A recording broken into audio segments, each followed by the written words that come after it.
खरं तर प्रिया इतकाच मी सुद्धा टेन्शनमध्ये होतो. प्रिया नुसती पासच नाही तर निदान किमान फर्स्ट क्लास तरी मिळावा अशी इच्छा होती. म्हणजे निदान माझ्या आईबाबांशी बोलताना तेवढंच एक सांगता आलं असतं. आईने विचारलं असतं काय करते संध्या, तर काय सांगणार होती? नापास झाली म्हणून, विषय राहिलेत म्हणून, 10 मिनिटात येते म्हणून. जी गेली होती आता तासभर उलटून गेला तरीही पत्ता नव्हता.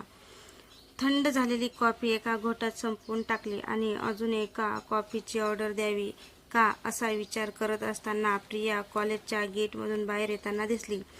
तरुण रस्त्याच्या पलीकडूनच मार्क लिस्ट हवेत हलवत प्रियाने हाय केलं. निदान चेहरा तरी आनंदी होता, म्हणजे किमान नापास तरी झाली नव्हती. मनाला तेवढाच समाधान लाभलं.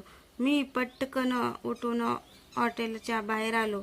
फर्स्ट क्लास सोनू, प्रिया लांबूनच ओरडून सांगत होती. हा सोनू कोण? याचा शोध घेत आजूबाजूने जाणाऱ्या लोकांच्या नजरा माझ्यावर येऊन थांबत होत्या.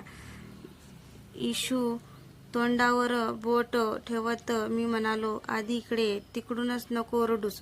पण प्रियाला काहीच ऐकू येत नव्हते. मार्कलिस्ट हवेत नाचवत ती अर्धा रस्ता क्रॉस करून डिवायडरवर येऊन थांबली.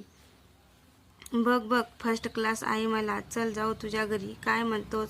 प्रिया तिकडूनच मला विचारत होती. ओके, मी हसत हसत मान हलवली.